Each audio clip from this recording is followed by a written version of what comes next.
Good morning, everybody. My name is Mauricio Dalla Vecchia, and I'm here today to present the paper in which the title is An Overview of Power Conversion Techniques and Topologies for DC-DC Voltage Regulation. So the agenda of today consists in some topics that I will present now. The first part is the introduction part, in which I will show you the motivation regarding why DC-DC conversion is very important nowadays. After that, I will present more the techniques, the conversion techniques that enable DC-DC conversion. So we do have first point is the conventional isolated and non-isolated topologies, for instance. After that, I will present an overview about some combination of these topologies, and then in the end, some techniques that enable high step up and high step down conversion ratios for DC-DC applications. And in the end, of course, the conclusions of this work. So the first part is the introduction and the motivation regarding this work. So let's start with so as we know, in a centralized generation, we do have a power station in which generate the power centrally, and then we move towards more the power transformers in which we step up the voltages. These voltages, they are transmitted via the transmission lines. Then we do have the transmission substations, we do have the distribution network, and then in the distribution we do have the consumption of this energy based on residential consumers, commercial and industry applications. So this is as we know our grid until 25-30 years ago. After that, we start introducing more the distributed generation, in which the commercial and industrial applications, residential buildings, they are not considering just consumers anymore, but they are prosumers, in which they are producing and they are consuming energy at the same time. And how they are producing the energy, it's essentially by the introduction of PV panels, batteries, and the electric vehicles. And what all of these technologies have in common, they operate at DC. So this is very important for us to know. So some of the applications of DC, for instance, we do have applications in DC nowadays in data centers. We do also have applications in battery energy storage systems. Of course, PV panels, and here we do have a distinction between BAPV and BIPV, for instance. Building applied photovoltaics are conventional PV panels that you install in the rooftop of your house or of your building, and BIPV is the building integrated photovoltaics that they are implemented already in the facade of the building, so they are part of the structure of the building, in which we do have some other challenges to face that we are facing nowadays. Of course, as I mentioned previously, commercial and residential applications, and of course electric vehicles are also applications in which we see DC being used nowadays. So what is a low voltage DC network? A low voltage DC network is essentially the part that I highlighted here in blue. So the DC grid, the centralized generation that I mentioned previously, it's composed by, for instance, hydropower plants, coal, nuclear, wind farms, and so on. And these are centralized, so they need a large footprint area, and they need to be installed normally in remote regions.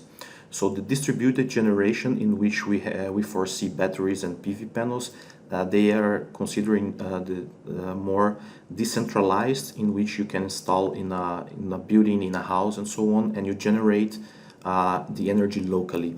So as you can see here, the distributed generation is essentially can be considered a low voltage DC network, in which we have PV panels. We do have PV panels, we do have batteries, and we do have also loads. But if we take a look more in depth into this low voltage DC network, how this DC network can operate. So essentially, we do have generation of PV, we do have storage in the batteries, and we do have the load consumption.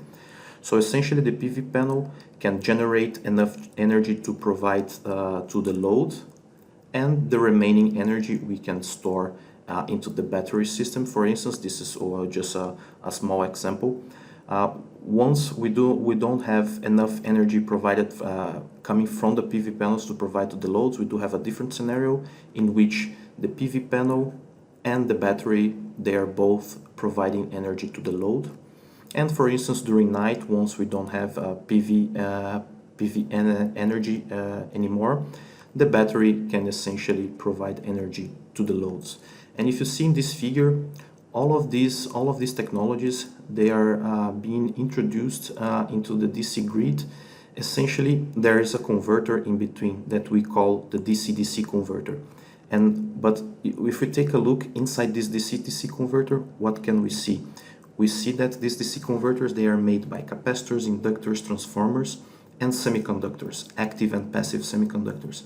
So essentially the size of this magnetic device and the passive device, if we consider also the capacitors, they are made by the switching frequency that we operate these semiconductors. So what is our objective today? Our objective is to present an overview about the DC-DC techniques to enable processing the DC energy. So that's essentially what we are going to take a look now.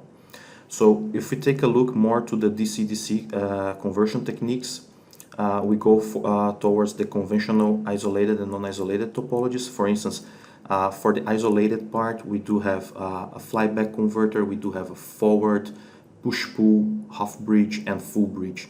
All of these converters, they do have one thing, one component in common, that is the transformer that generates a galvanic isolation between the primary and the secondary side of the converter.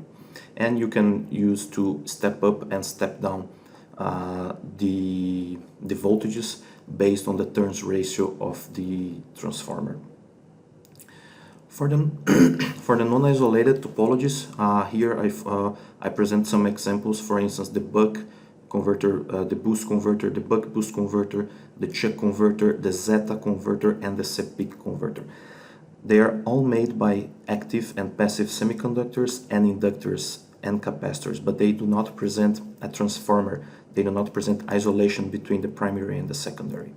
These converters, they can enable step-up and step-down applications depending on the duty cycle of operation. For instance, buck boost, Chuck, Zeta, and Sepik, they are both step-up and step-down depending on the duty cycle of this that commands this switch over here. The boost converter is just a regular step-up converter, and the buck converter is just a regular step-down converter.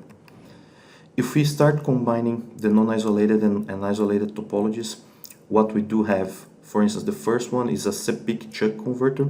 That is a converter that can be used, for instance, in a bipolar DC network, because we do have two output ports. We also do have a Sepik Zeta converter. This converter, it's present bidirectional power flow, so the power can flow from port 1 to port 2 and from port 2 to port 1. And this converter is also presenting zero voltage switching. That is also a good feature for this solution. We also do have a multiple Sepik DC-DC converter with buck boost characteristics, in which here we do have three independent output ports.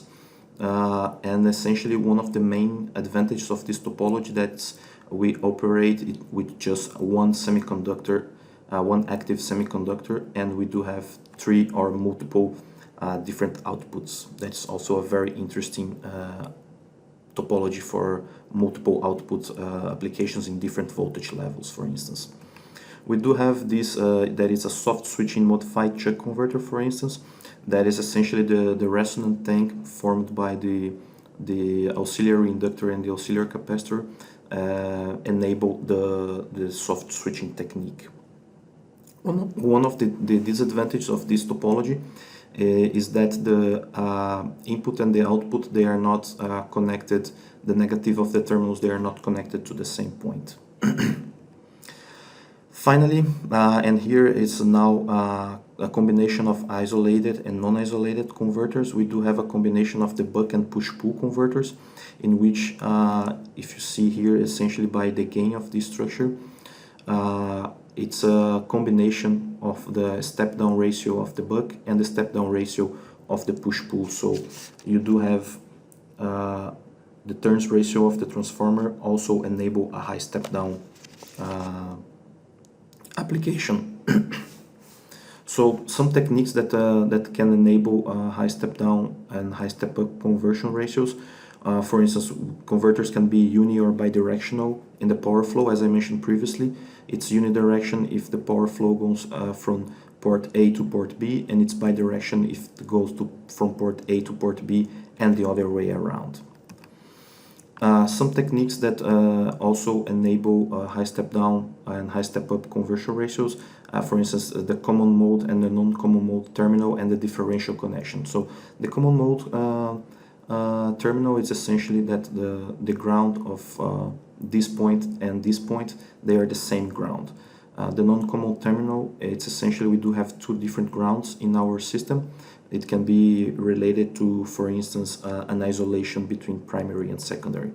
And the differential connection is essentially we use two DC-DC converters operating in parallel, and essentially the voltage between the positive terminals of each of the DC-DC converter, we connect a load in between these 2 points, and essentially the high step down conversion ratio is generated by the difference between these two terminals over here. So the load in this case is not referred to the ground.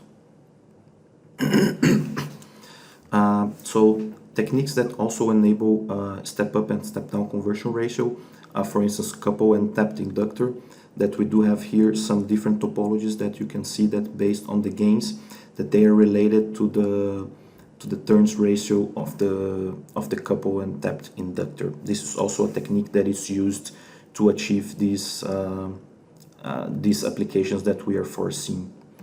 And finally, we do also have voltage and current multiplier cells, that these cells, they are introduced in the power stage of some of the converters in order to improve the step up and step down capability. For instance, here we do have some switched inductor structures, and here we do have some switched capacitor based converters. And as you can see here, from top to bottom, these structures, they are dual, so they present very similar structures, and the components are just flipped around if it's used an inductor or a capacitor in this sense. So these structures, they are very interesting for the applications that we are foreseeing in DC-DC converters, and they are being used largely in to propose new topologies for these applications. So to conclude my talk, now I'm going to present some conclusions regarding this work. So an overview regarding the DC-DC techniques that enable high step up and high step down capability is presented in this paper. Some of these techniques are isolated topologies, non-isolated topologies, couple and tapped inductor techniques, differential connection, voltage and current multiplier, and divider cells, as I shown you along the presentation. A careful assessment should be made in order to choose the correct technique to apply in a specific scenario in case. This is very important because sometimes we want to achieve high step-down voltage capabilities, so we always think about isolated topologies, but not all the time isolation is a required characteristic that we need to have. So sometimes we can achieve high power density using non-isolated topologies instead of isolated topologies. And here in this table, there is a table that is also presented in the paper. I show you an overview regarding the technique that we study: isolation, couple inductor, non-isolated topologies, uni and bidirectional, the switched inductors and the switched capacitor structures. They are compared in terms of complexity, power level, engineering effort, power density, advantages and disadvantages. So this is a very good overview, so you can check it out to see in which scenario are you applying this technique. So basically this table can help you to decide which of the techniques will be used for your application. And with that, I thank you very much for your attention, and hope that you enjoyed this presentation.